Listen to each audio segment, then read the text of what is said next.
Welcome back, heretics. I'm the Ever Prince, and today I'm joined by a close personal friend of mine and a longtime fan of homebrews, Mark from Lorehammer. Hey, Rayway, thanks for having me on the show. Your everlasting prince, is that what you call yourself online? The Ever Prince of mankind. Oh, the ever prince of mine. Okay, well, I didn't mean to misname you there. Thanks for having me on the show. I'm excited to talk some Space Marine and some homebrew with you. Yeah, for sure. Mark, would you care to let my wonderful viewers, my lovely heretic legion, know who you are? Because Uh, apparently some people don't know who you are. yeah, I'm just a simple guy who loves 40K. And many years ago, I started a 40K podcast that quickly grew to be one of the biggest ones. And yeah, to this day, we're still making Lorehammer content and just loving it. We talk about everything in the universe from Astartes to the lowest gribbly Xenos creature. So everything in between. It's a lot of fun. Yes. Yes, you guys have probably over 200 episodes now at this point, don't you? Yeah, I think around 210. Plus, I do a separate sideshow called Lorehammer Listener Lore. And that really is kind of right up your alley where I take people's lore that they submit to me and then I just read it off and give some feedback. Oh, I really liked how you included this, or oh, this doesn't quite fit the setting so much. So it's been a lot of fun, and we have almost 200 episodes of that out as well. So lots of Lorehammer content out there. Yes, yes, yes. If anyone is a viewer of my content, I highly recommend you guys take a look at Mark's Listener Lore and Lorehammer in general because they are a fantastic group of individuals. And it was actually Listener Lore that helped. It was Listener Lore that let me share my first homebrew, which I have recently completely deleted and started from the ground up. Oh God, yeah, I think I that's kind of don't. how we first started talking. We had like, sure, we messaged each other on Discord, but then we did a listener lore episode together as well, and we've done a handful of those, so been fun. But yes. So Mark, how long have you been in Warhammer? Just, so people can get an idea of just how do we say this, venerated you are in the community and how familiar you are with Warhammer in general. Yeah, I got into it when I was right at the prime age of being a mind sponge, around 13. So I got into it around 2003.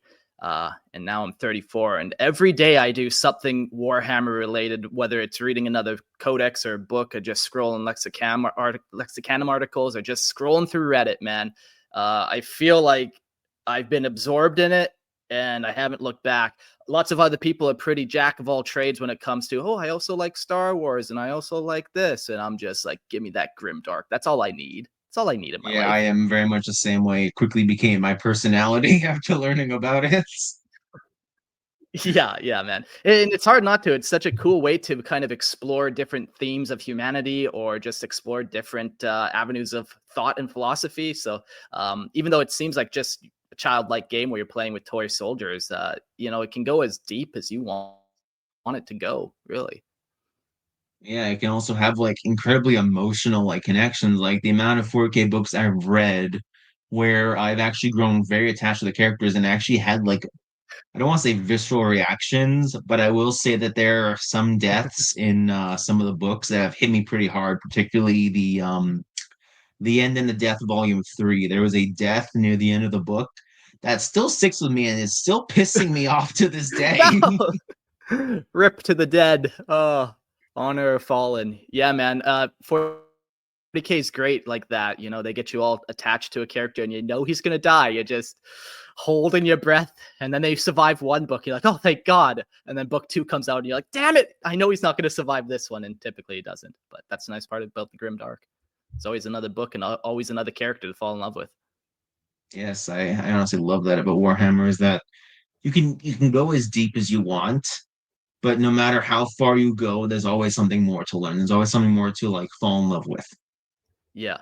Yeah, like Lorehammer, we've done like over 200 episodes, and a lot of these episodes can be 2-3 hours long. And people are like, how do you not run out of stuff to talk about? And I'm like, dude, there's like 1,000 fucking Warhammer books out there. Even if I spent the next 40 years reading, I would never be able to read all the content. There's always another rock for you to look under and be like, oh fuck, there's a crotolid under here.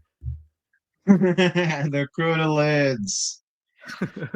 Ah. The Astrocrota are one of the better chapters I've learned about. All right. But speaking of homebrews, your particular homebrew, so my good buddy Mark, I sent you the document. This one's been modified from the previous time. So for those who don't know, I ran through this document before with another friend of mine, Dungle. We only got through about halfway through before we wanted to bring it to an end. This one, we're going to go all the way to the very end. Now, the thing is that for those of you who would rather watch a shorter version, don't worry. This is what that's going to be. I'm going to split this up into two separate videos. One will be the full extent where we cover all the individual roles we do. You guys can see our discussions, our breakdowns of everything we're going through. That one will be released after. Before that will be the one you guys are probably watching now, which will be the shorter version, which will just be the introduction, what you guys have already exposed to, and then we're going to cut to the end of what me and Mark have come up with for this chapter. Enjoy. We're going to cut, I don't know, probably around here. And you guys should be led into the next part. So, Mark, now that we're here, are you prepared to do a little bit of rolling? Ooh, yeah, I got my dice roller all ready to go. It's digital, so I'll make the clang sound personally, just so we really Ooh, I feel love like the clangy we're sound. in it. We're fucking in it. Fucking in it. You have opened the generator, yes? So you should be on the background generator, designing your Space Marine chapter, yes? Yep, I got her. And I'm looking at a 62-page document, and whoo boy, you put some work into it. It's super cool, man. One of the best parts about 40K is, yeah, not only is there so much lore that GW's written, they allow you the space to make your own lore. And this is a great way to kind of flesh out, well, how do I actually make a Space Marine chapter? Like, what are the Yeah, nitty-gritty that would be details that need cool. to be covered? Yeah. 62 pages, man. That's we're in it. Let's try to get through as much as we can, hopefully all the way to the end. All right. So, the first section is the determining your primogenitor. So every chapter needs to have is a successor of another chapter. So for these ones, it's going to be a D10 roll, which would be the options are Lost and Forgotten, Salamanders, Raven Guard, all the familiar chapters you're familiar with. Um, so Mark, you know what? Let me ask you, what are your thoughts on the successors of chapters while you're doing a little rolling in the background? What are your thoughts on successor chapters? Yeah, once again, it's a great way to kind of just, let's say you like Ultramarines, but you just don't like that one detail about them. This is a great way that you can do a 99% knockoff, but now your Ultramarines are green. Perfect. Exactly. That's all you need. And less Roman. They're more Yeah, Greek. yeah. Yeah, so I rolled a 2 on the D10. All right. So your salamanders. Oh, yes, I All right. love that for me. Well, already we're getting closer to the Astrocrota. That's actually a good point. We're gonna remake the Astrocrota in this one. All Through right. random luck Um, and chance. all right. So when you choose your primogenitor, I also added this. This is because of you that I actually added this. These are rituals and practices. So every chapter needs to have rituals and practices that are like non-combat role things. These are things your chapter can do in their downtime. So the salamanders, you have a choice between either funeral practices or blacksmithing and one other ritual or practice. So before we go into the ritual and practice table, why don't you choose between funeral and blacksmithing? Which one do you want your chapter to have as one of their rituals? Yeah, this is very cool how you kind of broke these down for all the chapters. You got the two kind of things and then the other one. I think let's do some blacksmithing. Like I said, I'm going to try to make the Astrocrota until we can't. And those guys are known for having some better fancy war gear. So, All right, so blacksmithing is one of your rituals. So if we scroll down, after we've gone past the primogenitors, we're at the ritual and practices table. So you can roll once on this table to determine your secondary ritual practice. And this one and is a I D20. rolled a 19. Trophy taking. Oh my God, this is Oh, like this. this is Astrocrota. They'll be wearing Crota lids in no time. This is perfect. This is actually pretty hilarious. That is actually fitting pretty well. It's all I coming mean, together. yeah. All right. So now we need the chapter history generator, and you guys, you're Astro Code or Ultima founding, right? So let's see if you can repeat that process. Yeah. Now I have to roll a 10. Let's see what we get here. I have Yes, rolled a 5. a five. So between the 12th and 14th founding. Do you want to get more specific, or are you okay with just being somewhere between the 12th and 14th founding? Maybe let's leave it open, and as we go through it a little bit more, we might come back and retouch what the founding is. Maybe like once we find the purpose, we might find that, oh, maybe the 13th founding actually fits the best for this. So I think we'll leave it open for the moment. For sure, for sure. And we have the chapter purpose, which is directly underneath. Great transition, great transition. So we got to determine why your chapter was founded, which is a D4. We got So it every too. chapter is created with a purpose in mind. These are just four that I could think of. I am willing to add any more if there's any suggestions. But yes, what did you get? Rebellion and successionists. And the regime of the Imperium is a harsh one, and often many world systems and even whole subsectors desire independence. This cannot be allowed. So it sounds like this chapter was created to kind of quash some type of rebellion. Very cool. Yes, yes, yes. So, how these chapter purposes work is outside of Lost and Forgotten, every single one of them adds an additional narrative. Basically, imagine a narrative like, we discussed Lexicana before. So imagine when you're scrolling down Lexicana, we'll say like the Black Templars, for example. One of the events in their history is the Howling, which is an event that they have in their history. These would be similar. Every single narrative is something that it's a major point in their history. You can kind of imagine that every single narrative that takes place like, a couple decades, maybe a century, maybe even like a couple thousand years apart from one another. But yeah, these are like major events in your chapter's history. So your chapter gets Cool. one narrative that is, I believe, against that faction. So your chapter has, so when we get to the narrative section, which is at the very end of this, the narrative, your chapter gets one narrative against a successionist or rebellion world. Okay, cool. That makes sense. So we're going to scroll down to chapter history. So, like I was saying with narratives, depending on how old your chapter is, determines how many narratives they have. So you can imagine the older the chapter is, the more history it should have. So your chapter was the 12th to 14th founding. So we should be in the venerated category. So your chapter is an older one among the Adepts Astartes and has earned countless victories and honors. Though most of these honors are only known across one segmentum. So your chapter is probably well known across one of the four segmentums. And I Yeah. would like you to roll 1d4 plus 1 for me. This is how many narratives your chapter has. 3 plus 1, so 4 narratives.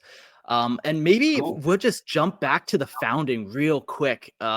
I Google or I lexicanum different foundings, and the 13th is called the Dark Founding, the only one for which the Adeptus Terra does not have the gene seed stample. So I don't know, maybe this will come into play and kind of spark our mind, but I think I'm leaning towards that too. So we kind of know how old we are. We're pretty venerated. We got 4 different narratives going on, and it seems like we might have some sneaky stuff going on that the Adeptus Terra does not know about. Yes, that's very cool. All right.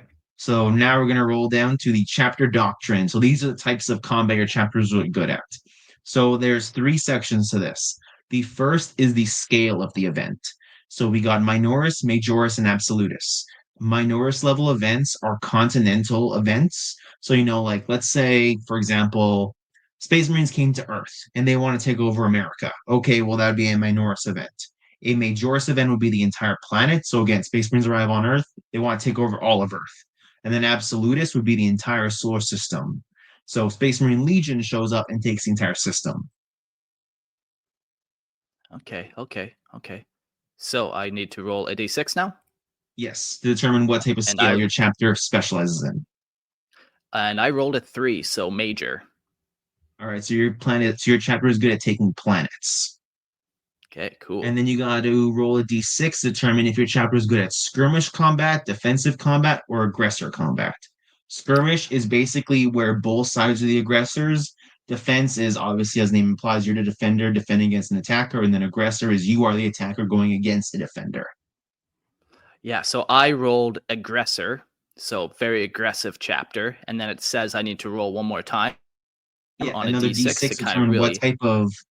yeah, what type of combat your chapter specializes in.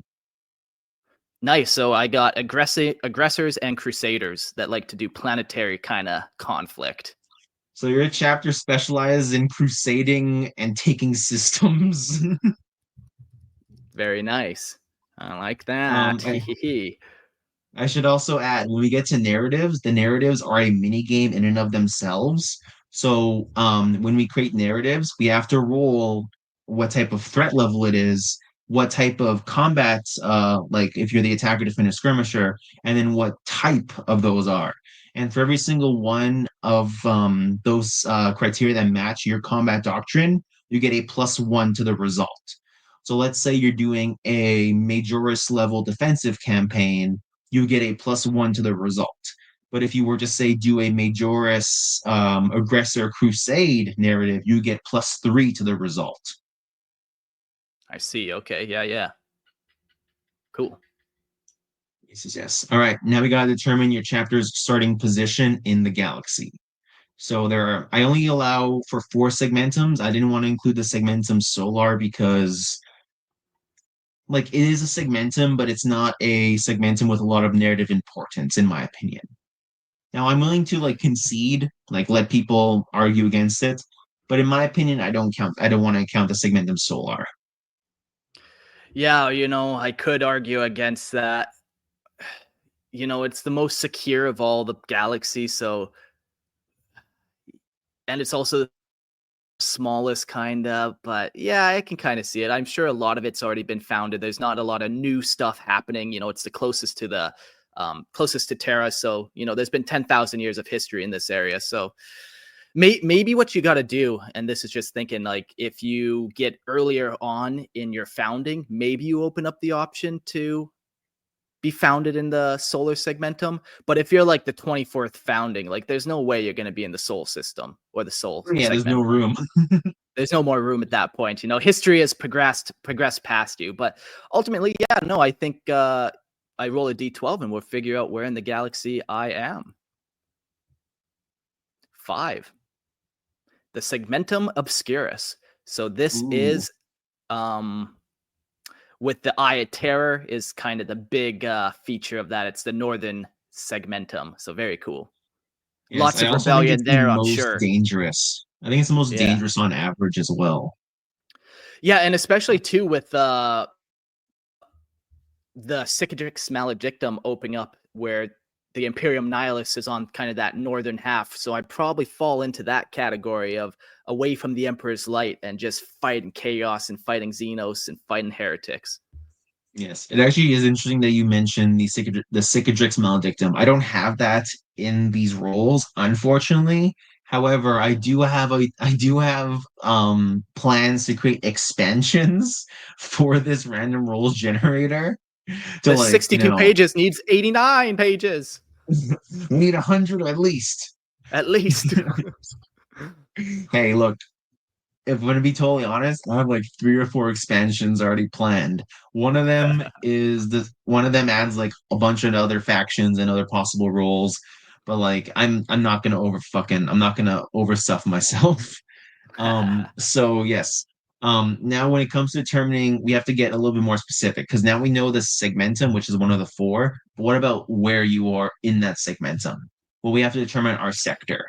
Now, I know that technically sectors are a bit more like, there's, thousands of them potentially, but I wanted to divide the sectors up into 3 different layers. So we have the inner sector, the middle sector, and the outer sector. Now, this doesn't mean that there's like one sector divided into 3 rows.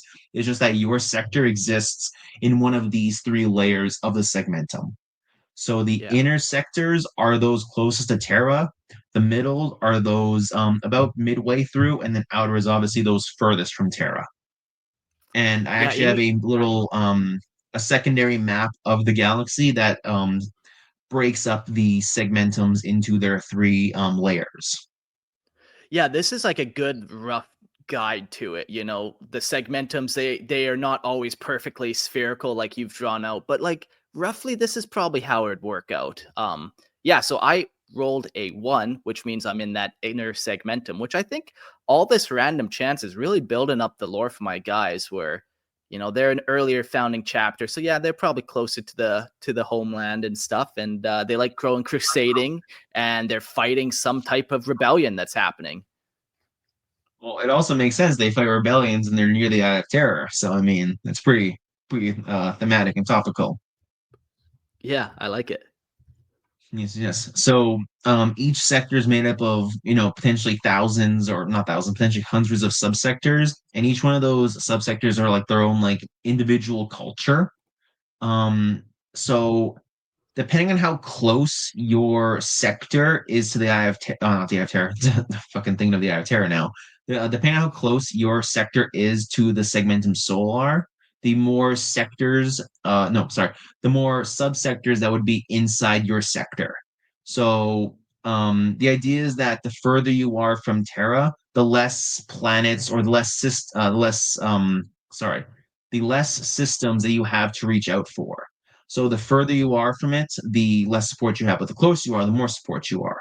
So roll Yeah. a The d10 to galaxy determine how gets many. Yeah, the galaxy gets denser as you get more to the center. So exactly. That's a way better way of putting it. And I'm probably going to cut out most of what I just said because that was nonsense. I like it. I'm picking up what you're putting down. So I'm gonna roll a dice, and this one is on a D10, correct? Yes, a d10 and then plus two because you're in the inner sector. So I got a 2 plus 2, so I got a 4. You have four. Okay. Ooh. So you have, I believe that is four. You have four systems in your subsector. So even though you are close to the segmentum solar, you have a very small amount of systems close together. So I can honestly see that as like another justification for why your chapter fights rebellions. Like they're very small. There's very few planets close together. These planets must very rarely get imperial support. So they're constantly like in rebellion, and you constantly have to put them down. Yeah, yeah, yeah. A couple planets even could have been destroyed at this point because people fighting over it. Yeah, there's couple different ways we could take that. I like it. Yes, yes, yes. So now we have so one of these systems is going to be your home system, and you have to determine how many stars are in that system. So roll 1d3 to determine how many stars are in your solar system. Uh, a D3 or a D4? I don't think D3s exist. Roll a d6 and we'll cut it in half. Ah, okay, yeah, yeah. All right, so I rolled a 2. So two cut it in half, or you rolled two. I rolled a No, 4, two cut. cut it in half, so I Okay. got a 2. Okay, Yeah. yeah, two. So you have two suns. You have a binary star system. And roll a d4 for each of the suns, determine what age those suns are. Whew, 3. So that means red giant. Okay, one's a red giant. And what is the And second one? red giant as well. Oh, you Rolled a got 3. two red giants. That's cool.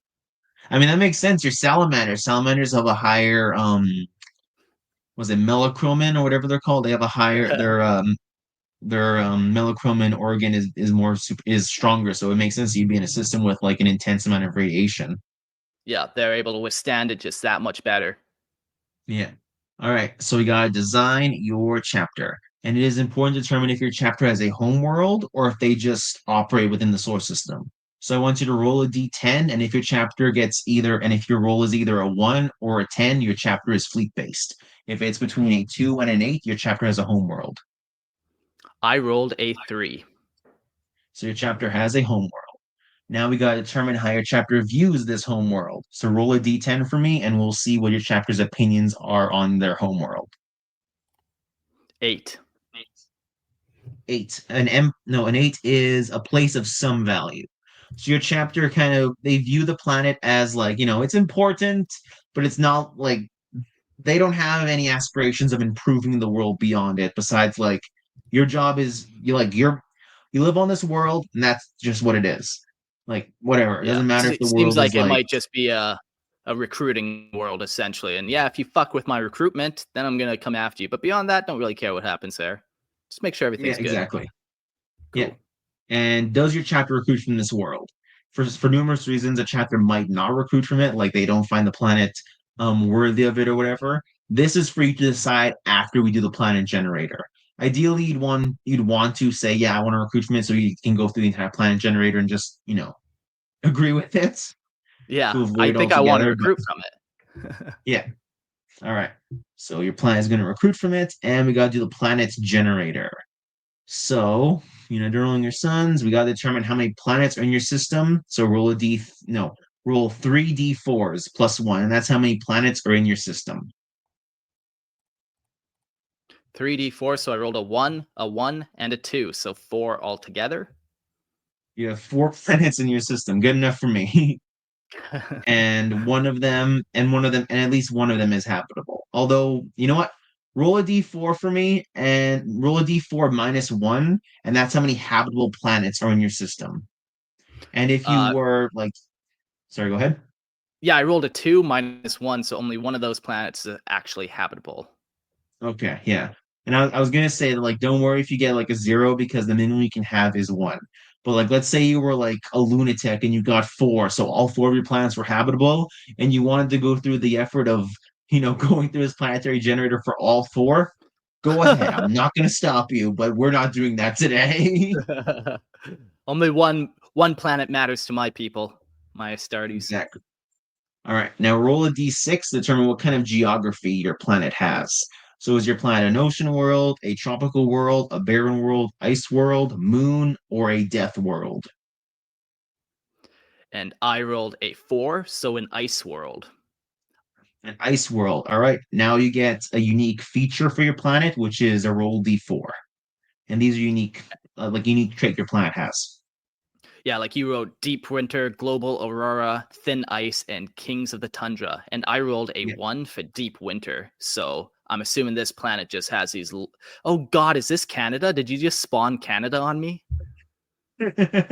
You I son live of. in Canada, and I can be honest, yeah, we're having a deep winter right now. God damn it. um, I thought I fled that place. Why would my Astartes settle here? What's wrong with them?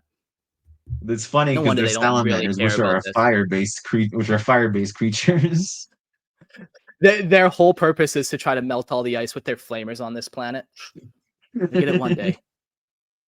Um, so I don't know if you noticed, but I have different percentage modifiers. So depending on the planet, so you can imagine that an ice planet, it would be kind of hard to create a civilized world on an ice world. So feral worlds are more popular along with feudal worlds. Civilized worlds are less common, and agri worlds are not possible because it's a fucking ice planet. Yeah, All cool. right. We don't need Death World feature. Let's do planet size. So roll a d4 to determine how big your planet is. These are more flavorful things. Yeah, so I rolled a 1, so it's smaller than Terra. Cool. And if you want to roll a d4, that is fine. That can determine how much smaller, like what percentage of it is smaller. And on that, I rolled a 1. So it's So, 10% smaller than Terra. okay, okay. That's fine. And Imperial Cult. So roll a d4 and we'll add the number you got plus number of systems in your subsector, and that's how strong the Imperial Cult is on your planet. So you got a 4, so let's see what you got. Yeah, I rolled a 2. So 6. So ecclesiarchal influence. So this is like any regular Imperial world. The ecclesiarchy has an influence on there, but it's nothing like too crazy to the point that the ecclesiarchy is in charge of the planet. Cool. Okay, okay. And you have the option for a D100. And what does this one do? This is your planet society. So a planet society is, for example, it is your feral world, it is your mining world, it is your agri worlds. These are basically the specifications of your planet. Now, additionally, because of how close your planet is to the segmentum solar, that can also play a part in it. So, for example, if your planet is in the inner segmentum, when you're rolling, if you get between an 81 and a 95, it's a hive world. If you get Okay. 96 to 99, it's a forge world. And if it's a 100, it's a fortress world. So this is basically these planets get a lot more resources than other planets because they're closer to Terra. Whereas, like, let's say you're in the middle of the segmentum or the outer of the segmentum, you get less and less resources, and feral worlds, less technologically advanced worlds become more and more popular. Like less civilized worlds become more popular, Okay, and that sure. also applies So, for your planet's type as well. so I don't have a dice app for D100, but I have it pulled up on a separate screen here, and I rolled a 81. An 81, and your planet is in the inner segmentum. So you have a hive world. Ooh, okay, cool. So this So you like have a ice planet that has maybe one massive hive where everyone kind of consolidates on the only spot in the whole planet that doesn't suck. basically, yeah, and it's a deep winter, so you can kind of imagine like maybe like during the deep winter, like when it's like actually winter, like maybe there's people who live outside the hive, maybe there isn't, but like during the deep winter, everyone gathers there. Yeah, yeah. Yeah, I imagine like yeah, they probably live around the equator and then yeah, as that deep winter comes, they kind of have to withdraw into the hive Yeah, world or and hive city. then Cool. yes, and then we have the secondary planetary classification. So these are a bit more specific. So there is a number of tables for every single planet type because I am autistic like that. So we will just scroll down to hive worlds, which are pretty far down, if I'm going to be honest. Hive world, there we go. So Ah, yes, yes. Okay. roll a d20 for me. And I rolled a 19. So that means I got a Astartes recruitment world. Perfect. This is what we needed. This is all lining up. All right, and roll a d6 to determine what is the Astartes' presence on this planet. So you might actually end up sharing this planet with another chapter potentially. And with that, I rolled a 4 for occasional visitation, which once again, man, the random generator is all just working for me. You know, I don't really care about this planet. It's a shitty frozen tundra, but I do go there every now and again to take people. Very cool. All right, so we got your planet done. How does your chapter view the aspirants? So a d4. D4. So I rolled a 4. So your chapter views them as worthy of succession. So your chapter like praises and admires the aspirants. They put a lot of effort into making sure that the aspirants are, you know, put through the best of the best training, kind of like the Ultramarines. They put them through everything they need for them to succeed. Yeah. I just imagine there's nothing else of value on this planet except for breeding hard It's- people. exactly. It's a cold it's Canada. It fucking sucks. Yeah, except you don't want to recruit Canadian Army people. I hear they're kind of no offense to any Canadian veterans out there, but Yes. All right. that's Now we have two choices. So we can either roll a d6 or a d4. The reason why I'm giving the option here a d6 and a d4 is how does your chapter deal with the failed aspirants? If your chapter recruits them, it's a d6. If your chapter, no, sorry. If your if your chapter executes them, then if your sorry, if your chapter doesn't execute them, we use a D4. If your chapter does have the option to execute its aspirants, it's a D6. I'm gonna make that executive call and say none of these guys gets executed. Like the whole point of this chapter or this planet is for the aspirants. They're treated well, they're respected. Everyone on the planet's trying to get this position, so they're not just offing people. So the number I Okay. rolled on the D4 is a 3. So that would be the four. So loyal servant. So your chapter, no, sorry, not a D. You got you said a four or a three. I'm sorry. I rolled a 3 on a D4. Okay, so yeah, so the three would be a four, so that's loyal servant. So your chapter, any failed aspirants become serfs or slaves. Nice. I'm sorry. All right, and I have a little bonus thing like potential conflicts of the chapter. This is just to make sure that like let's say you decided, yeah, my chapter does execute people. Okay, well, why does your chapter execute people when they put all of their effort into making aspirants succeed? They put all their effort into them. That's just, for people who want to, It's to just cover your added bases. motivation, you know? Yeah, You kill them to really motivate them to not fail. exactly. And then variant rule if you want two types of like if you want to roll twice on what they do with the failed aspirants, but we don't have to do that.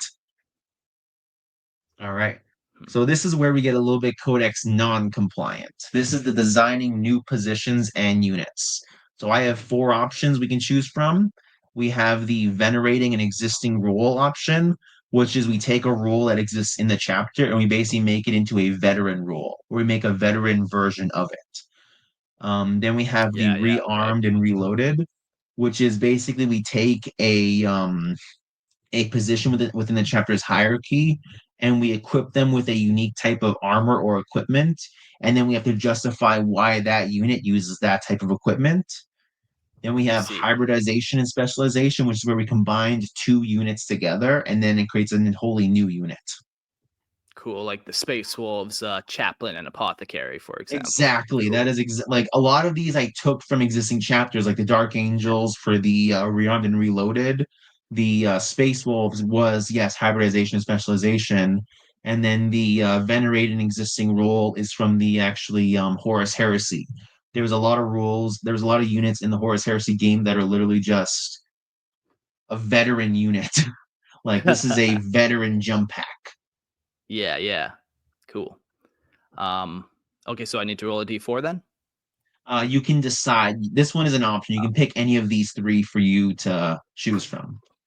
Well, I might have to give you just the first kind of real grief here is I noticed this is all Primaris shit. So, Lorehammer wants nothing to do with this. I'm out. And we call it an episode. No, just kidding.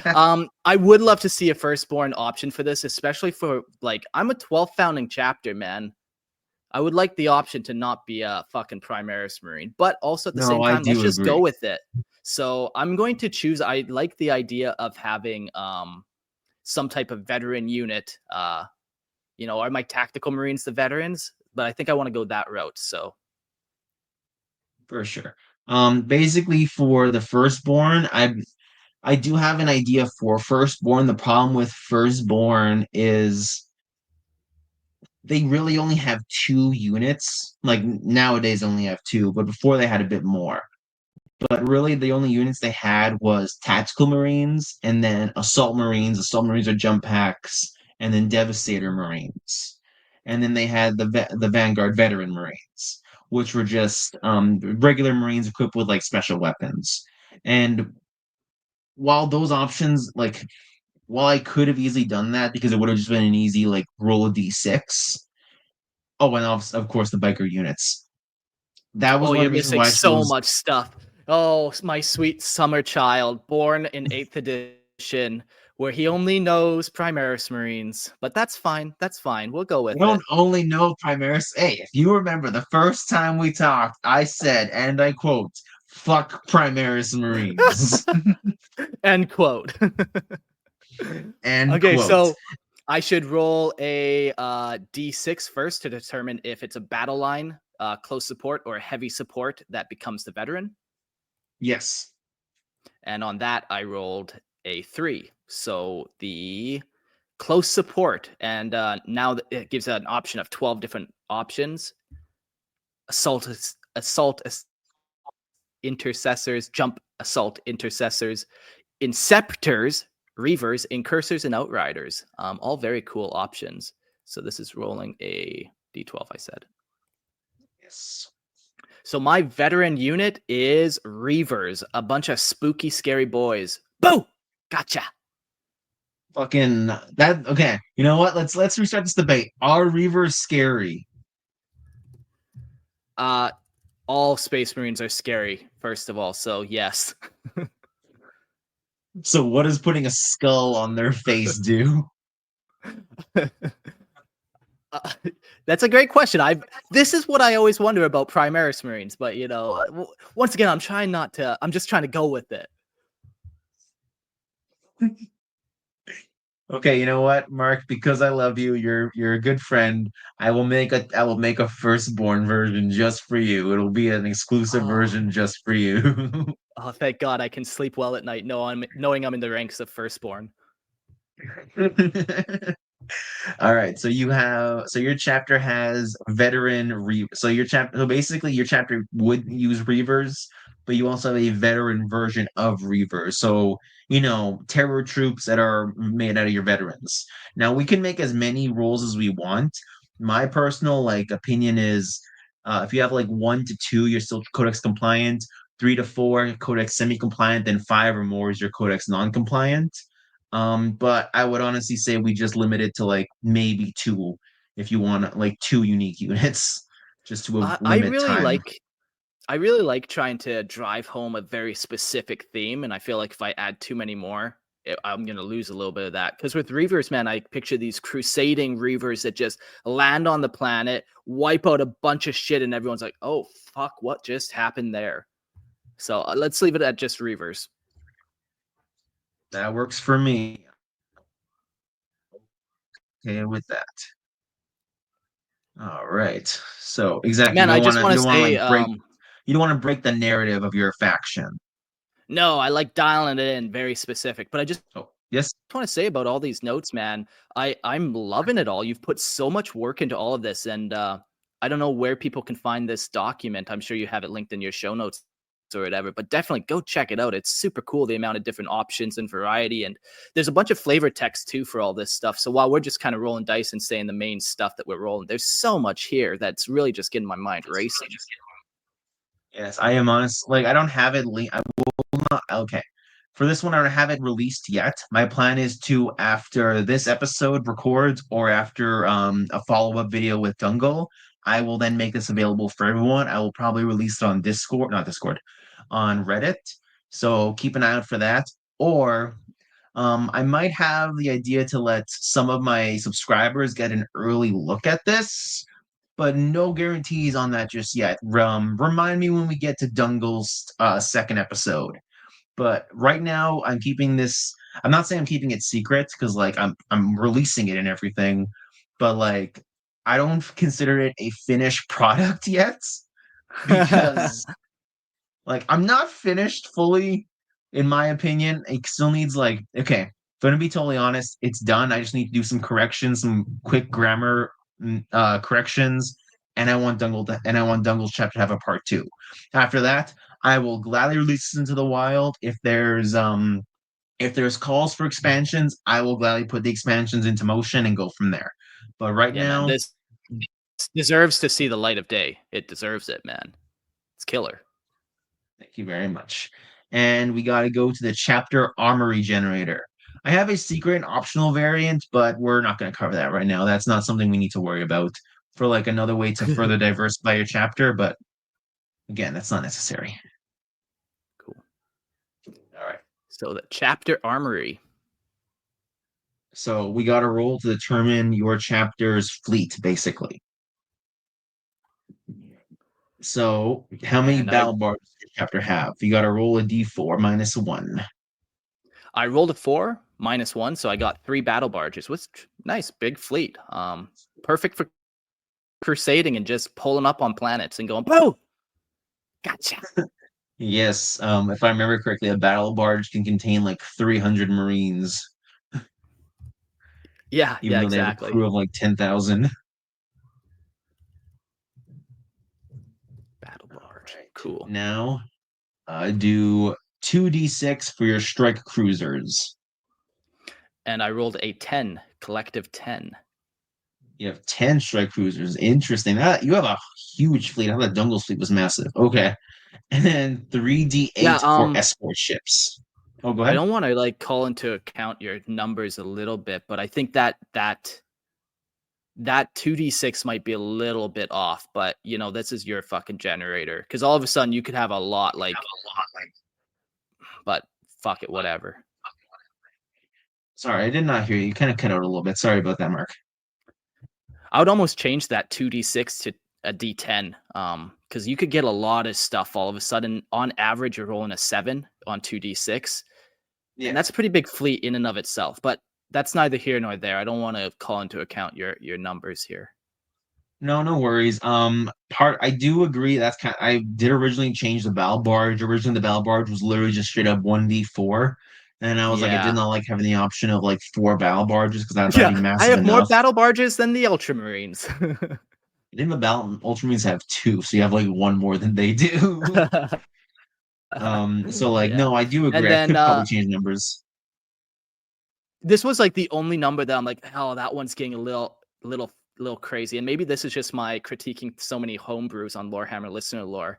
Because we're gonna jump to the escort number next, and that's 3D8.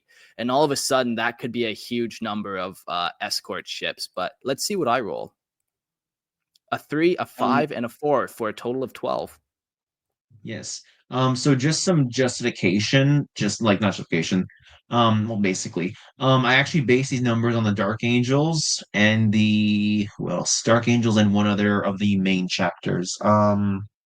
Okay, I had Dark Angels, Interesting. Black Templars, and one other faction of Space Marines as my inspiration. I looked at what they had on average, and then I based these numbers on it. So the escort Sure. ships, because escort ships can only contain like 10 Marines at most. Well, they can contain more, but on average, they only transport 10 Marines. Strike cruisers only transport 100, and battle barges only transport 300. I basically Yeah. based it on like, okay, well, you're not going to bring like 10 strike cruisers to an engagement. You're going to bring three and then like one battle barge if you need like 500, 600 Marines. I also need to add that in the narrative section, you can lose these ships. Like you can lose your fleet. Cool. Yeah, Yeah. yeah. All right. Yeah, well, very cool. I ended up getting 12. So my fleet consists of 3 battle barges, 10 strike cruises, and 12 escorts. Impressive, impressive. All right, now we gotta cover the Forge world. So I'm gonna make this quick. Chapters require Forge worlds. Depending on how many systems you have in your subsector, depends on how much resources your Forge world that your chapter gets resources from, has to work with. And basically, what happens is okay, so Mark, you're familiar with like incomplete patterns of equipment, right? Like how you might have like a bolter, like a Eurasian pattern bolter or a Phobos pattern bolter. Like they're effectively bolters, but there is like one or two things that's like minorly different. There's no like major improvements. They're at best side grades of one another. Yeah. Yeah, Like this is 40K basically is played on a D6, and you would notice these improvements if we played on like a D20. Then you might get yeah, one number of variation. But yeah, they're yeah, pretty much more designed. Like maybe this one, the ammo is loaded in the front of the gun as opposed to the back of the gun, or the top of the yeah, gun, or the side of the gun. So very, very basic stuff. yeah.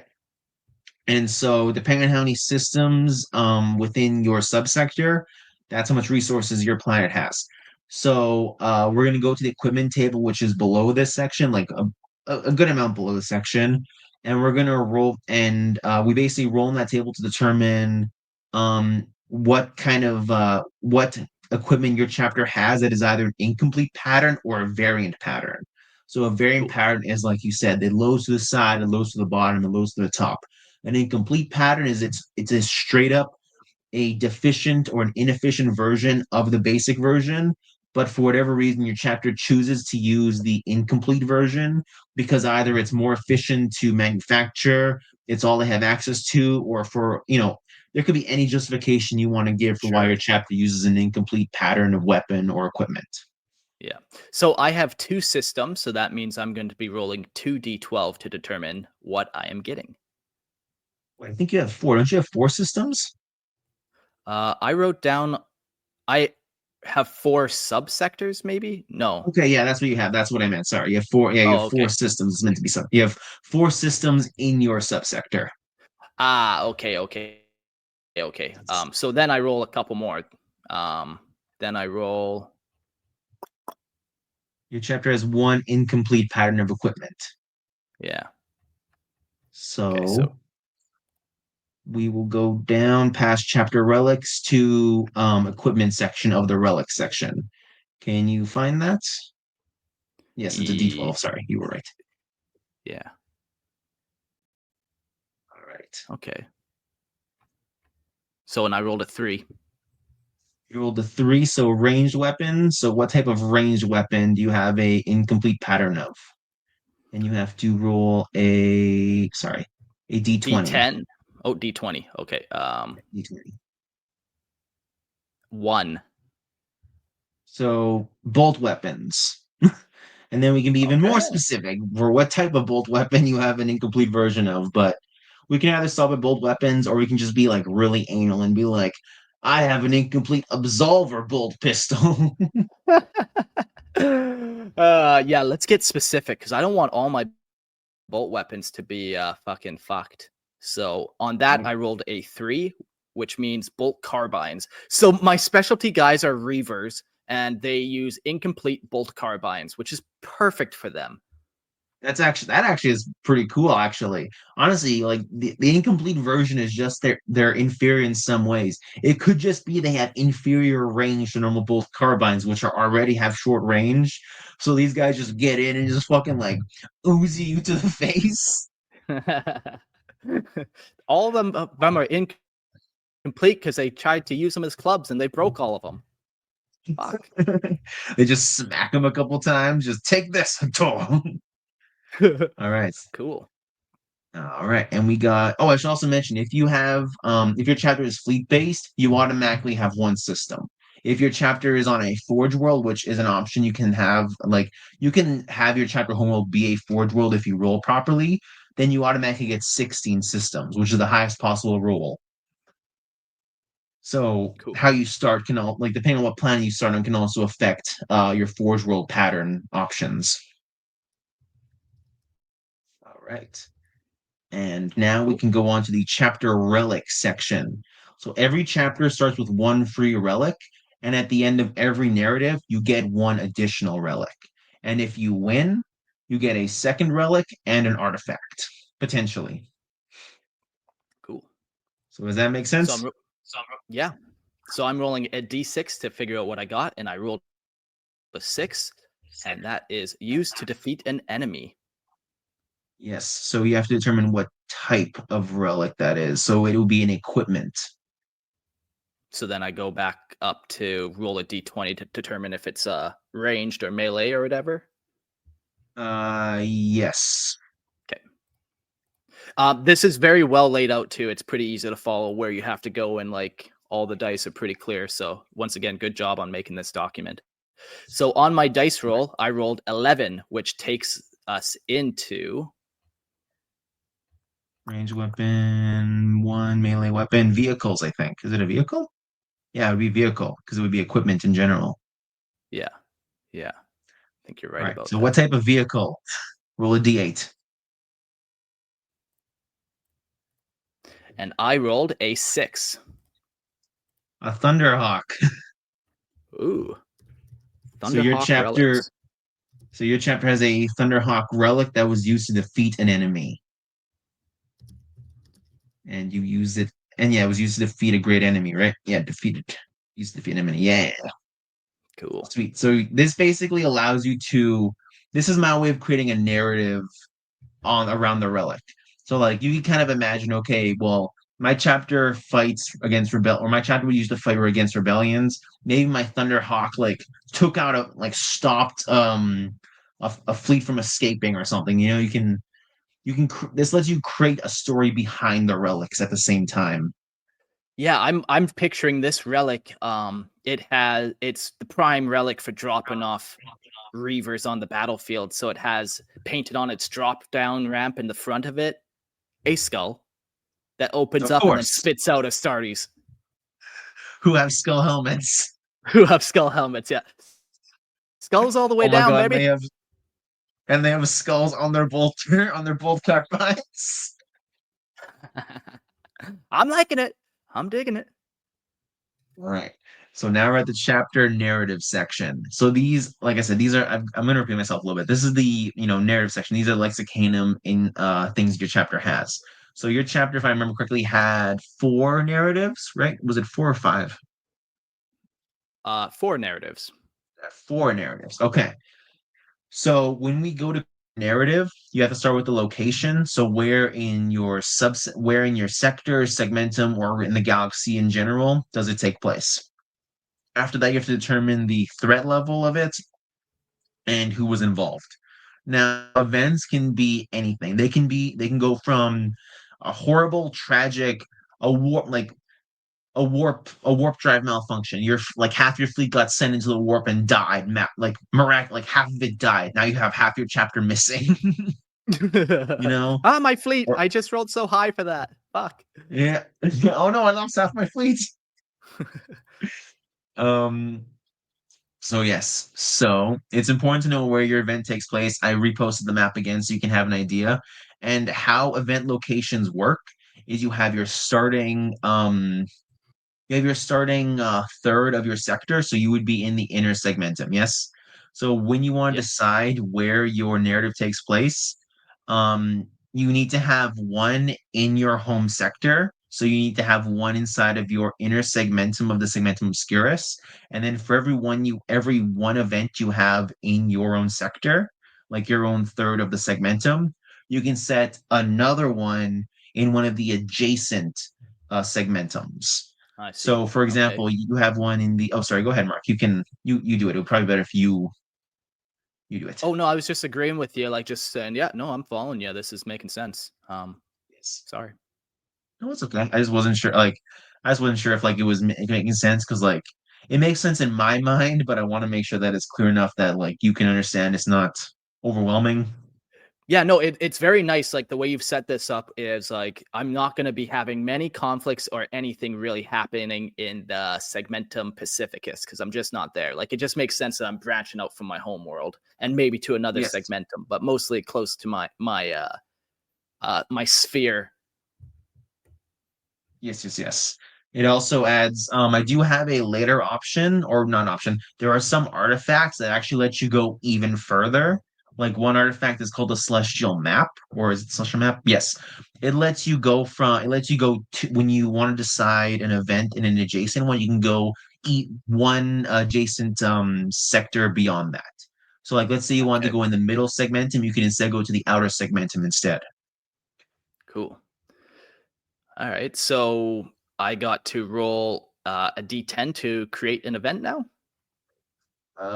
Yes. Where do you want I guess you know what? Do you want your event to be in your inner segmentum, or do you want to go into one of the adjacent ones to your first one? I don't care either way, but I will mention, depending on which segmentum you are in, you get different enemies. You get different enemy types. I think I'm gonna stay local. Like I picture, I'm in the inner segmentum. I also picture since like my planet or my system only has like 4 worlds in it, most of them aren't even habitable. I like to think I'm just right on the Cicadrix Maledictum, and it probably took out some of my planets, and that at this point now there's just been rebellion, and that's why I've been there essentially. So we're just kind of staying local to deal with the rebellion. I'm not going too far away. Very cool. So, like I said before, we'll just do one narrative just for simplicity's sake and to make things brief, but it should give you and the viewers an idea of how these narratives work. Yeah. So we're gonna stay local. Roll a d10 to determine what type of event. If you roll a one, it's a disaster slash a tragedy. So avoiding ones. Yeah, I rolled a 10, which is aggressor. Your chapter was summoned to take part in an aggressive assault against the enemies of the Imperium. And then it's telling me now to roll, by the looks of it, a d6 Yes, to figure out more. determine what type of what your mission, what the mission is. Like you were sent to attack someone, but what is your objective in this mission? And once again, this is really playing good to the theme of the randomness that we've got. So I rolled a 5, which is bring it down. So this chapter was sent to kind of or created to kind of destroy this uprising that we don't quite know yet what kind of uprising, but yeah, we're bringing it down. Yes, yes, yes. Come out. This one also gives you a really unique, bring it down gives you unique options. So basically your chapter was summoned to an objective to bring something down, like bring down this fortress, destroy this, take this down. Your chapter has three options when you go into this narrative. Are you going to prioritize a target of the mission? Are you going to focus on clearing out the enemy, or you split your focus between the two? Because if you prioritize the target, you get a bonus to the result, so you have a higher chance of victory, but you take more casualties because you were singularly focusing the target. Or are you going to cleanse the foe, so you have a less chance of victory, but you get less casualties because you were clearing out the enemy? Or split focus, which is no changes to the result of victory, but you do get a +5 to the result of casualties. Yeah, so I rolled a d6 and halved it, which I rolled a 2, which turns into a 1, which is prioritize the target. All right. So if you remember when we were discussing your combat doctrine, you have an advantage on aggressor. So when we roll on the outcome to determine if you win or not, you would get a +1 from being the aggressor because your chapter specializes in aggressive tactics, and your chapter Cool. would get an additional +1 because you are prioritizing the target. But you would also get a +15 when you're rolling for casualties. So I don't know if you want to keep track of that somewhere. I think narratives was the only thing I didn't make a chart for. Yeah. So the first little bit of that was maybe repeat that so I can write that down a little clearer. For sure. So do you want the prioritized target part or all of it from the beginning? The prioritize target part. Okay. So your chapter prioritized target. So when you're rolling to determine the victor, you get a +1 to the result, but you also get +15 to the casualty roll. Plus 15 to casualty. Okay, cool. So that's marked down. All right. And now we need to determine the scale of the event. So you got to roll a d4 to determine if it's a minor ludus event. And we rolled a 3. Majoris. All right. So that's a +3. No, sorry. Yeah, it's +3 because you get a +1 from aggressor, +2 from prioritized target, and a +3 to the fact that it's your specialized threat level specialty. All right. All right. So we can see this chart. It says during such engagement, your chat will provide 1d4 plus 3 companies worth of starters to take part in this conflict. So I based how chapter provides based on Rabute Gilliman's statement on how many Space Marines are needed per conflict. So to take a country, you need 1 company. But I made it, take a country, 1 company. To take a planet, about 5 companies. To take a system, I believe it's 10. But I gave some wiggle room for Interesting. like optional roles. Like maybe your chapter doesn't need like 10 companies to take a system. Maybe they only need 5 or like 6, and they're just like those kind of guys. But Sure. yeah, Okay. so roll a d4 and we'll add 3 to the result, and that's how many companies of Astartes were sent on this conflict. I rolled a 1 plus you said 3. 3, so I got a 4. So 4 companies of so 400 Marines were sent to this conflict. Cool. Not too bad. And then because conflicts can include many people, like many different factions, there you have to roll for your enemies and allies. So when you're rolling to determine enemies, and so sorry, when you're rolling to determine allies, you roll twice on the allies table and you roll once on the enemies table. And then every event has a random roll table. So you roll twice on the random roll table, random event, I should say. Cool. And All these right. So we'll do the basically allies first. for sure. Oh, I should also mention you can take up to 2 when you go on an event. You can take a number. You can take relics. You take a Thunderhawk, I guess, and and then when the event is over, if you win, you got to roll a d20. That would be the AC part. So AC is artifact check. If you beat 10, you get an artifact if you win. Okay. Okay. All right. Yeah. So So again, I rolled my 2d8 and I rolled a 2 and a 4, which brings both of them into the category of a regiment of Astra Militarum. So I got 2 regiments of Astra Militarum with me. very cool, very cool. All right, what about your ally? Oh, again, enemies. Different segmentums, different enemies. So you're the segmentum obscurus, roll a d8. And we are facing off against, I rolled a 3. Chaos insurgents. Oh, it's all lining up. I'm telling you. This is honestly really lining up. Yeah, you're fighting a rebellion. Chaos insurgents Yeah. are trying to take over a planet. All right. And we'll pass all the segmentum options, and we're gonna go to the random event table. So roll a d8 twice. So roll two d8s, and those are the random events that take place in the war zone. First one I rolled is a 5, and the second is a 4. All right. So 5 and 4 are both unforeseen complications, Perfect. and And you got now to it roll. breaks down Okay. into another giant old table with 10 options. So I'll whip out the old D10, which turned into a 4. And my second one is a 6. So I got a 4 and a 6. All right, so you got sudden warp shift. The warp currents have caused nearby force to drift off course and en route. Roll once on the ally reinforcements table and once on the enemy table. So a new group of enemies arrive and a new group of allies arrive. So my allies that arrived, I rolled a 6, which makes it so. Imperial Night House. Ooh, an Imperial Night House. Ooh, okay. Night House, what is it? Arokis? What is your Night House called? Yeah, Arrow Kiss, yeah. And And I also rolled then a 4, so another regiment of guard. So I got 3 regiment of guard, and also a night house showed up. you got three And regiment guard. Oh, and then you got to roll one. No, you got to also enemies show up. A group of enemies, not yeah, regiment. It's not a regiment. It's a group of enemies. and then on that I rolled an 8. So we So Necrons. okay, All okay. right. So Necrons have arrived. Now let me see. Where's my modifier? Unforeseen complications. Reinforcements arrive. Where is the enemy? Oh, there we go.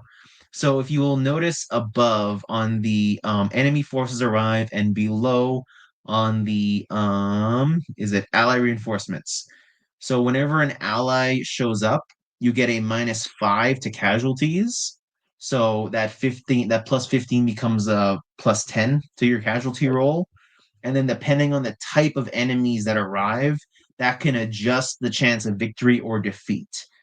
So Necrons have arrived as reinforcements, and if the enemy is not Chaos, Orcs, Tyranids, or Eldari, the rolls of casualties go up and your chance of victory goes down. But because Chaos is a part of the war zone, you get a +1 to determine the outcome. So the Necrons actually help you. Well, they don't help you. They're fighting Chaos alongside you fighting Chaos, but you're also fighting them. Yeah, yeah, They just yeah. aren't prioritizing you as much as they're prioritizing Chaos. So I add +1 to my victor roll. Sorry. Yep, yep. So +4 now. Cool. All right. And now we got to determine a legendary figure of this conflict. All right. So you got to roll a d6 to determine the fate of the Marine, and a d10 to determine the rank of the Marine. So the fate of the Marine, I rolled a 4, which is Objective secured. the war is only won through the completion and important objectives. Cool. So then I'd come So up with an objective, but yeah, well, this would be like, your chapter was meant like, we're gonna go back to like your chapter was ordered to bring it down, right? So maybe yeah. this Marine, whoever he was like the one who brought it down. Yeah, he's the one who killed like the Chaos Insurgents, like planetary governor. Yeah. And what Okay. was his rank? A 7, which is just a battle brother. So just a regular old dude. A regular old dude was the one who changed the outcome of the fights. Pretty cool. Yeah, yeah. All right. Cool. And we gotta determine the outcome. Brother Reaver Invictor. That's cool. Brother River Invictor. All right. So now we got it. So depending on the threat level, you have different chances of victory. So your chapter was a Majoris level, so we got to roll a d12, and then we got to add +4 because your modifier to your victory is +4. So I rolled a 9 plus 4, so I got a 13. So I'm off the charts. So it's a decisive This victory. My Reavers flew in there with their Skull Thunderhawk. One Battle Brother Reaver Victor jumped out and slain the planetary governor. Decisive victory every time. He fucking Kool-Aid manned in there. He did, yes. All right, and the best part is he's a regular Balor brother, so he was probably just like, "Let me in there, let me in there, let me in there." I'll let you Like in he on a was like, secret of my chapter. Even the regular battle brothers are deadly. well, yeah, they have skulls on their face. Anyone who has skulls is deadly. Cool. All right. Now we got to determine casualties. So depending on the type of victory or defeat condition you had, that can actually be a modifier to how many casualties you roll. So you got a decisive victory, so you get a minus 20 to your casualty roll. So So that now I'm at a minus minus 10 that you, 10. yeah. Well, no, it Okay, wouldn't be a cool. minus 10. It would be, yeah, it would be a minus 10. So when we roll casualties, we roll sorry, we take the modifier, which is a minus 10. No, sorry. Yeah, minus 10. And we roll a d8. A d8. No, sorry, we roll 8 d10s. Sorry, I am horrible at this. So I rolled 8 d10s for a total of 61 minus my 10. So I lost 51 Astartes in this conflict. Yes, so it wouldn't be 51 stars, it would be 51%. Oh, 51% of that 400 guys that I sent. Yeah, That's a so you would have hefty loss. And that's a decisive yeah. victory. Just another day for the Imperium. Yes, I mean that's what you got in your casualty roll. Your casualty roll was pretty high. Yeah. All right. And we got to determine lasting consequences. So, your threat level was a threat level minoris. So 2d8 escort ships and 1d6 strike cruisers are damaged. And if Sorry, you I thought suffered, I had a Majoris threat level. yeah, it was majoris. Sorry, did I say minoris? Yeah, you did. Sorry, I meant to say majoris, but the results are still the same. Okay, okay. So Yeah. I'm So taking casualties to the strike cruisers. Let me just clear some dice. yeah, they don't get destroyed, they get damaged. But if you did get defeated, half of the damaged ships are destroyed. So 10 got damaged. Okay. And And how many then strike cruisers? 3. So 3 strike cruisers were damaged, and you said 10 escort ships were damaged. Yeah. All right. All right. And now we got to do animosities and rivalries. So these are basically this is more like world building for like your faction. Like you know how the Dark Angel and the Space Wolves have that rivalry where if they're ever on the same battlefield, one champion from both sides have to duel each other. Everyone stop what you're doing. Yeah. Okay, cool. So allies and rivals. Yes, yes, yes. Animosities and rivalries. Yes. So for every single ally that was in this that was in this narrative, so you had 2 guard regiments and 1 night house. You have to roll a d20 for each one, and you have to assign each one basically their your opinion of one another. So let's So just the roll one first for now, and we'll go ahead. Oh, yep. So the first roll that I got is a 3. All So right. the first Hated guard enemies. regiment becomes hated enemies. Ah. All right. So for whatever reason, you pissed off this guard regiment, and they did something to at least tick you off.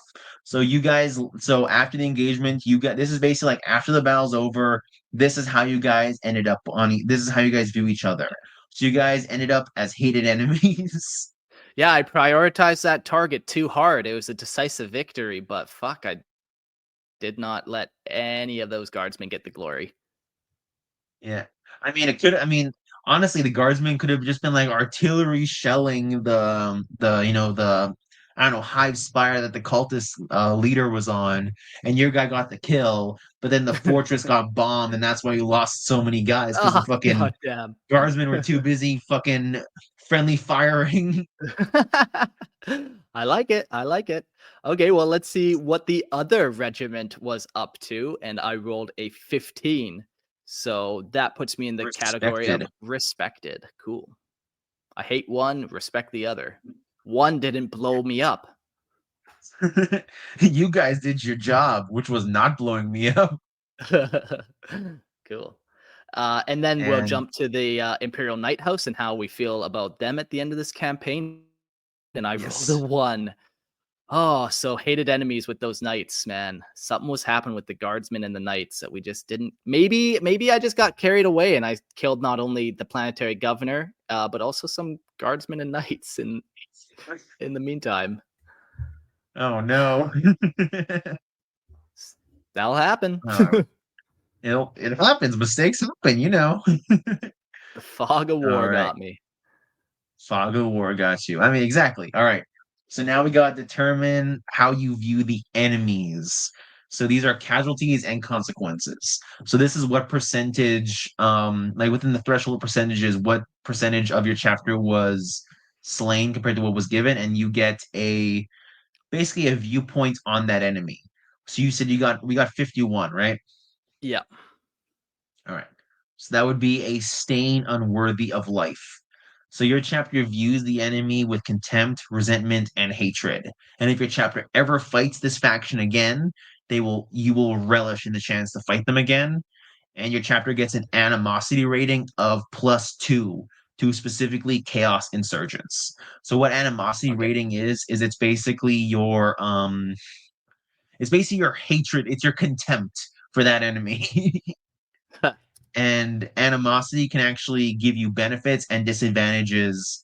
Like, let's say your chapter has a really high animosity rating, you'll do really good against that enemy. Like, you will achieve victory, but you'll also suffer increased casualties because, like we were saying, the fog of war just takes you over, and you end up just Yeah. losing sight of it. Or like, brother Dickus Bungus, no, don't charge Don't that gun line. charge.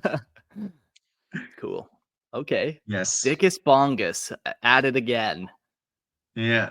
Also, if there's more than one enemy faction, or like if there's more than one enemy faction, you take the result for the first faction, you cut in half. So your faction got a 51 against Chaos Insurgents. Half of 51 would be 25. So 25 would be within the 11% to 30%, which is a worthy challenge. So your chapter views the Necrons as a worthy challenge. And Ah, if your chapter has any animosity toward the Necrons, it goes down by 1. So basically, the less casualties you have against an enemy, the lower your animosity rating goes up. This is basically like your vengeance for the enemy, if that makes sense. yeah, for sure, for sure. Right. And Okay. then we got obviously the animosity rating, which is your animosity table. Um, you have Perish in the Name of the Emperor, which is a level 1 to 3. The Chaos Insurgents got a 2 against them. So if we ever fight Chaos Insurgents again, you get a +5 to your casualty roll. Okay. Okay. Yes. Yeah, yeah. Do I do one of these for the Necron as well? Another You D10? would, but they went down by 1, so they would technically be at 0, so you don't have one for the Necrons. Ah, okay. Yeah. Like they didn't do enough damage to you for them to warrant like, your animosity. Yeah, yeah. Plus they arguably helped you, so I mean, Cool. all right. Okay. And we got recovering from casualties, resupply, and recruitment. So this is the final phase of creating narratives, and this is your chapter recovering from the casualties they suffered. So, and this is honestly pretty topical because this is basically the same example I gave to you. So what happens is that after every event, after every narrative, you take half the amount of casualties you suffered, and that's how many Marines are recruited in that time period. And I chose half the number of casualties because, for those who don't know, the Astartes they take the gene seed of dead Marines. So if a Marine dies, that's only when they're going to take the gene seed. But I also chose 50%, not 100%, because you have to account for potentially apothecaries not being able to reach a fallen battle brother in time. Like maybe they were disintegrated, so their gene seed can't be harvested, or maybe they're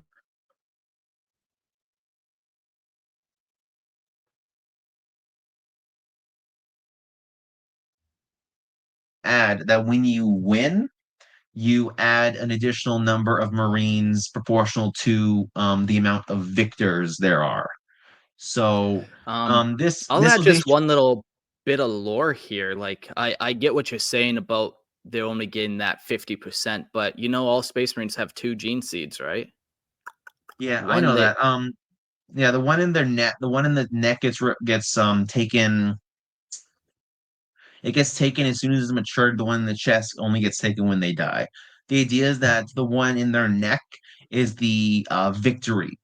So like if you win, they use the stockpile from the victory to replenish it, and then if they lose, they just take the ones in addition to the ones that they defeated. If they okay. sorry, and if they lost, they only take the ones from the chest. Yeah, That's the okay. best. I see what you're saying. Like it, yeah, it's the most like obviously there's way more factors to include. This was like the best way I could make it so that there are lasting consequences, but you have the Yeah. chance of not seeing your entire chapter get fucking wiped out in one engagement. Yeah. No, no, no, So that it's was fine. my Just yeah, making sure and you know. yeah, I do. I do, yeah. I also know that there are possibilities for for a Space Marine to have their chest one taken prematurely, like before they die. It has no negative it has no lasting negative consequences. But like I said, I didn't want to like roll on this table, see if your chapter chooses to harvest the gene seed prematurely, kind of thing. It God was damn, now we're doing these like algebra formulations. Like if X equals Y, then you have 9 gene seed left. Perfect. exactly. Okay, Hey, okay. okay. Here's a fun fact. I had a point where I literally was gonna have the option to keep track of extra Marines, and I was like, I don't think people are gonna really keep track of all this information. Yeah, yeah.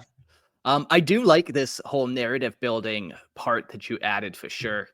It's a great way, like if you don't know much about the lore, you can just bang generate out those 4 kind of backstories for sure.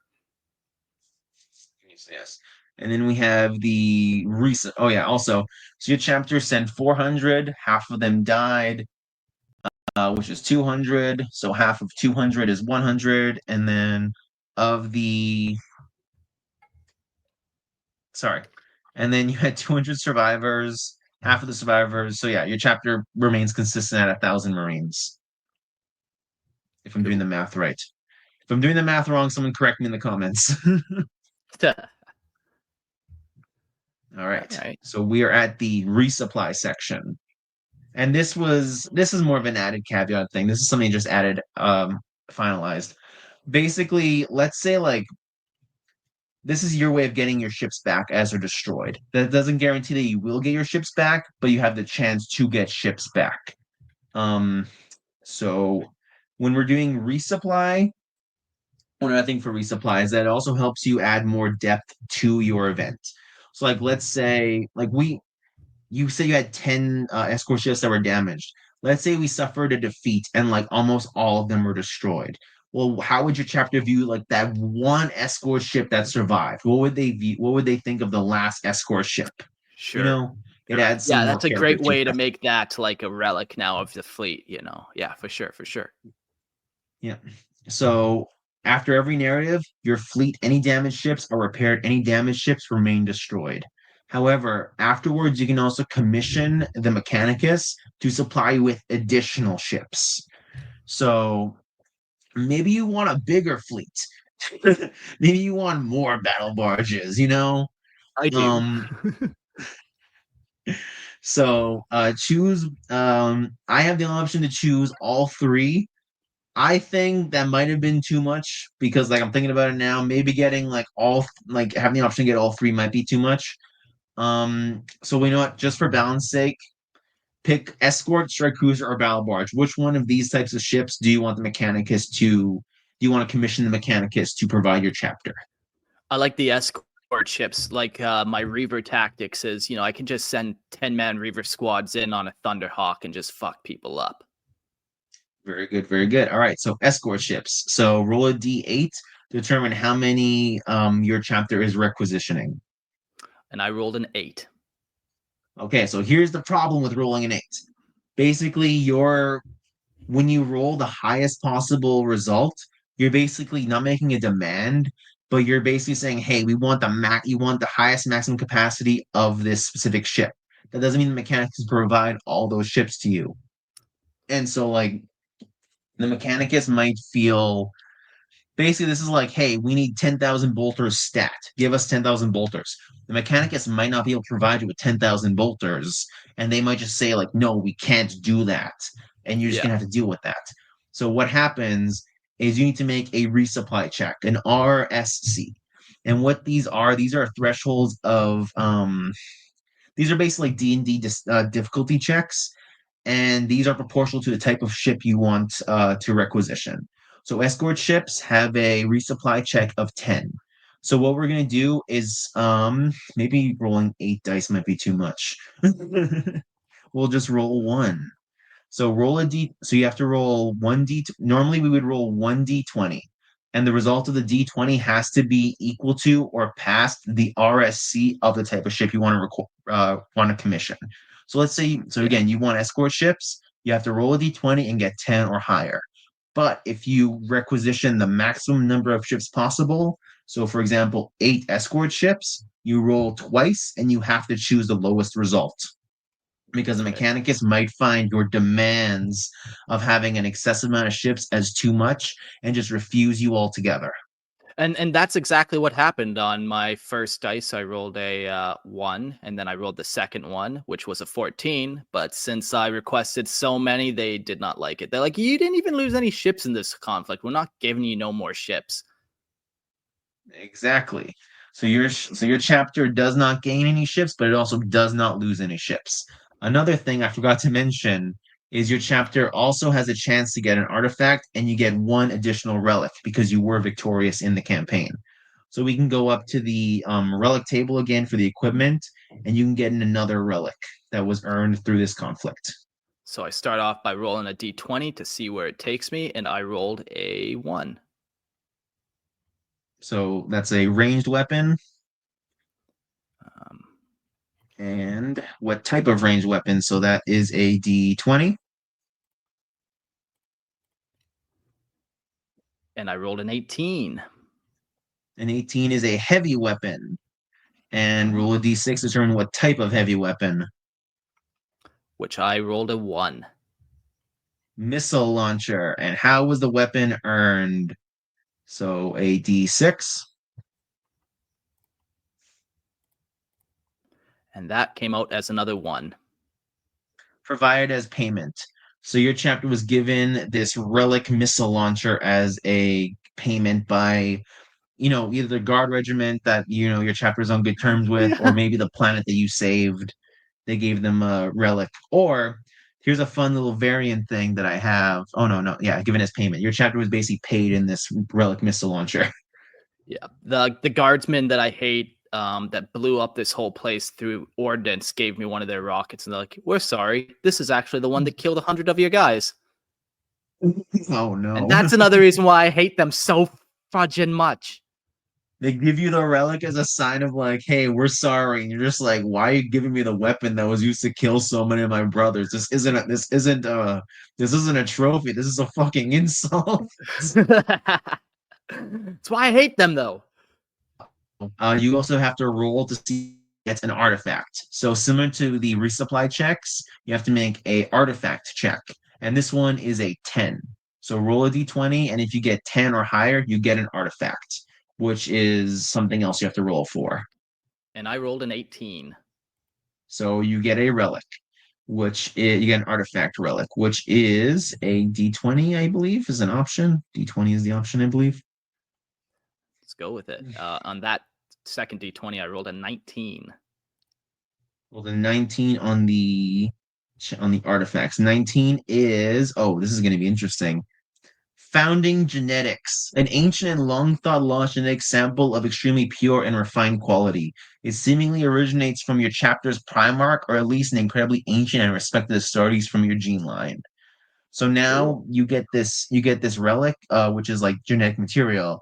And if you choose to take this relic on campaign, you reduce the casualties by 10. And when you do resupply and recruitment, you add 20 to the result. Cool. Okay. And then every Yeah. single time you use it, it gets progressively worse because you're Drawing copying from you're the copying scores. you can only yeah, you can only copy a picture so many times. Yeah. Cool. Cool. Okay. Well, that'll help my guys on the next campaign so I don't lose 200 guys. Yes. Or if I So do, I mean, I you can can, replenish it better, I mean, but yeah. yeah. So you can kind of imagine that, like, maybe while you're chapter, like, this is a relic that you, this is an artifact you found during the campaign. So your chapter found, ancient salamanders genetics in this fighting these chaos insurgents. Maybe they were using these genetics for a ritual of some kind, and your chapter's reavers, you know, took the fight to the enemy, recovered the genetics, and that's what like brought down this whole ritual to like, collapse into nothingness.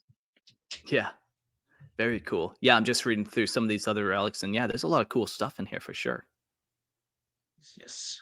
I am happy. Yeah, it makes you kind of want some of them. Yeah, yeah. Let me keep rolling. I mean, keep rolling narratives and you can get as many relics as you need if you keep getting victories. Yeah, yeah. All right. But like I said, we're only going to be doing one narrative just for simplicity's sake. Um, and I think about right here is where we're going to have the two parts intermerge. So welcome back everyone who didn't get the like hour and a half long version of this. Hello, we're You're done missing out. rolling. Yeah, you're missing out. I mean, wait for the extended version. Mark, thoughts on the chapter generator so far? Yeah, I loved all of it, man. There was so much extra little detail, and even the things that I didn't roll on, I wish I did. There was only one time that I was like, "Oh man, maybe you should tweak this table chart here or there." But other than that, man, it was really well put together and just clear to read, and we came out with some cool ideas for sure. Would you see yourself using this? Not exclusively, but I would see myself using it as a way to just percolate my brain. I could definitely see new players. I've been in the hobby for 20 years, so I don't necessarily need this, but I definitely would use it as kind of what do I want to do for this? Let's just get some ideas of some options, and then maybe one of them would for sure stick. So I definitely see some parts of it making into lore that I write. Um, but yeah, no, great overall. Excellent. Now, I you've been think it's keeping perfect notes. for new people for sure. Perfect for new Yes. people. That was exactly what I want. I want it to be perfect for new people. So you've been keeping track of all the roles we've been going. Let us discuss the chapter that we created. Do we have a name for these guys? Let's discuss these. All right. So I don't know if you want to come up with a name generator, but yes, go ahead. What do we got for this so far?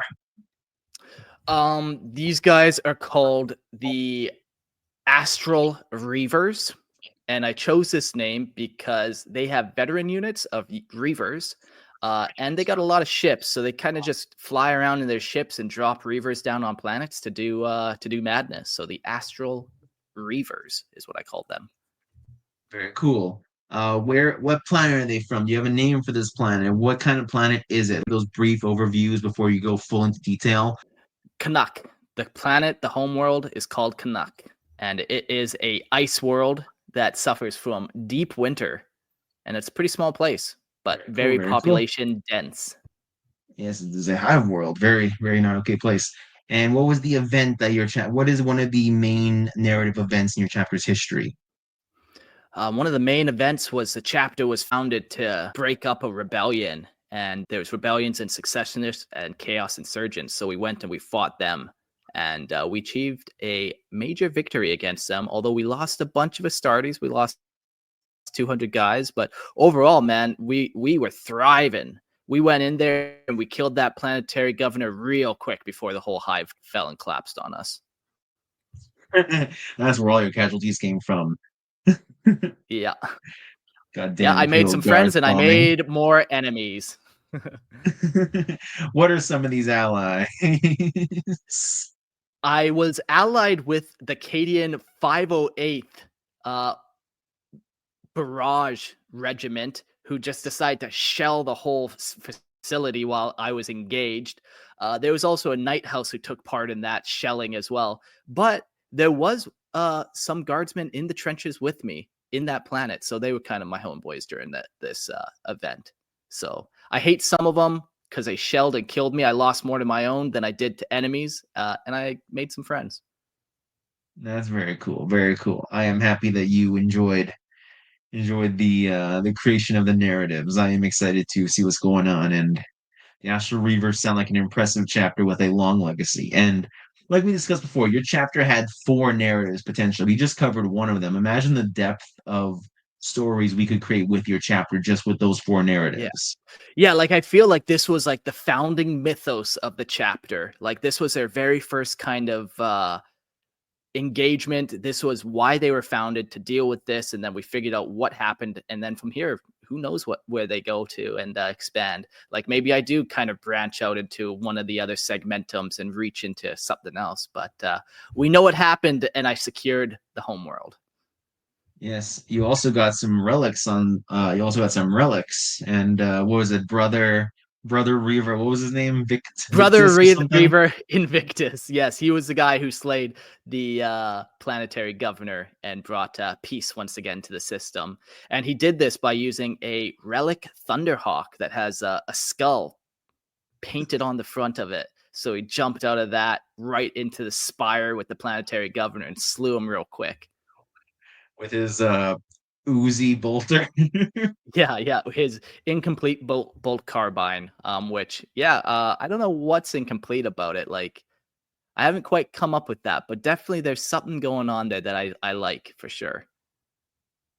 Very cool, very cool. I am happy that we created this narrative for your guys. Anything you want to add before we let the Astral Reavers become a chapter that exists among the 1,000 chapters in the galaxy? No, very cool generator, man. Like, there's so many little details, and a couple times I was just reading through the option, and like, fuck, I wish I would have rolled that one, just because you had so many cool different variants in there. But ultimately, I'm happy with how the Astral Reavers came out. I should also add, we kind of went a little bit also brief when it came to narrative design. So like yeah, we can go super in depth like creating the planet itself. Like let's say, you were fighting a chaos insurgent. Well, let's say we roll in the planet generator for fighting for the planet specifically we were fighting on. Well, maybe it's a moon that we're fighting on, not just a regular planet. Okay, well, what changes about fighting a chaos insurgents?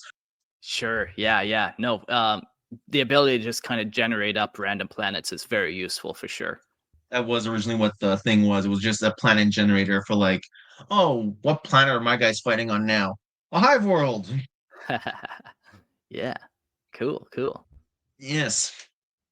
Any final closing statements on the thing? Great job. I might have to paint up one of these guys. We never did talk color schemes or like logos or anything, so now that's kind of my my thoughts before bed. I can come up with that.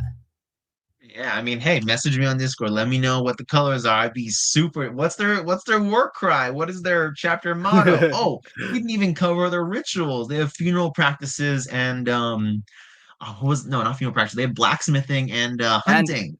yeah, trophy taking. Although I might like it's cool if you roll this and then maybe even just go back and do a couple tweaks, because yeah, I would like to do the funeral practices instead, because yeah, this first engagement I lost 200 Astartes and it's a huge event. So yeah, maybe they take the whole death a little more like serious than the trophy Yeah, taking aspect. So that's the yeah. one thing I like about these generators. Whether you're actually rolling the dice or picking and choosing, they could be very, very, very useful. Yes, and like a lot of these things I left like not blank, but like they're more just like, hey, here's the idea. Here's the idea, run with it. What can you get Yep. like your chapter's homeworld is an ice planet. Okay, go from there. Yeah, it almost like gives you more creative freedom by limiting your options. Mm. And Yeah, yeah. like Yeah, it makes it so that it's not just that where do I start? What do I do? Well, okay, let's narrow it down a bit. Yeah, for yeah, sure. well, also another thing is like your chapter does was it trophy taking, right? Well, your chapter is nice world. We made a joke about your planet being Canada. Maybe your chapter is like Inuit or indigenous culture inspiration. So maybe when they're trophy taking, they like scrimshaw the bones of their enemies. Like we made a joke Yeah, about having okay. like skulls on their guns, but like yeah, maybe like they kill an enemy, they take his like fucking skull and they like carve like a bunch of shit onto it and they like keep their skulls they're like screenshot skulls as relics in their chapter or something. Yeah. Fuck yeah. Spooky Dookie. The Astral Reavers are coming for your skull next. Yeah, but don't worry, they don't worship corn though, they worship the emperor. Of course, of course. Of course. Yes, skulls for the golden throne, blood for the Yeah. I am happy. I mean, hey, you could fucking turn their skulls into servo skulls, right? Oh yes, you always need another servo skull friend. Well, also imagine that though. Imagine like you kill a bunch of enemy, like you kill like generals, you take their skull and turn the skulls of your enemies into servo skulls that serve your chapter. Like that's a like you Yeah. take a chaos warlord, take his head off, and now you fight like you fight the world eaters again. Hey, this was like Chaos Lord Grim some shit, and now he's my personal servo skull who wipes my ass. What are you gonna do about it? Yeah. Yeah, no, I really enjoyed this. This was a great way to kind of generate random stuff for sure. Any closing statements you want to make? Any final shout outs to the podcast Lorehammer and how amazing you guys are? Well, you kind of just did that, but yeah, come check out the Lorehammer podcast. We talk about 40k lore. We've had so many different hosts on there, and we kind of just started doing a live stream version of the show where we have an active chat room on the side, and at the end of the show, we have calling guests. So I've been really enjoying like the collab with just random people from our Patreon. So definitely go check out Lorehammer and Lorehammer Listen to Lore. If you want to submit some homebrew stuff, maybe you guys generated your own chapter after getting your hands on this 62-page document. Send it over to Lorehammer Listener Lore. I'll read it out for you. Yes, I am. I'm honestly a big fan of your new adjustments, Lorehammer. It's a lot more fun. I like it. I don't like it more, but I like them equally. But it's a bit more of a different vibe with the call-ins at the end. I am enjoying that. Yeah, thank you, and yeah, thank you so much for having me on. This was a blast. Had a great time. No worries. Now, like Dungle, I would like you to get into the dark cells because that's where everyone belongs. Oh.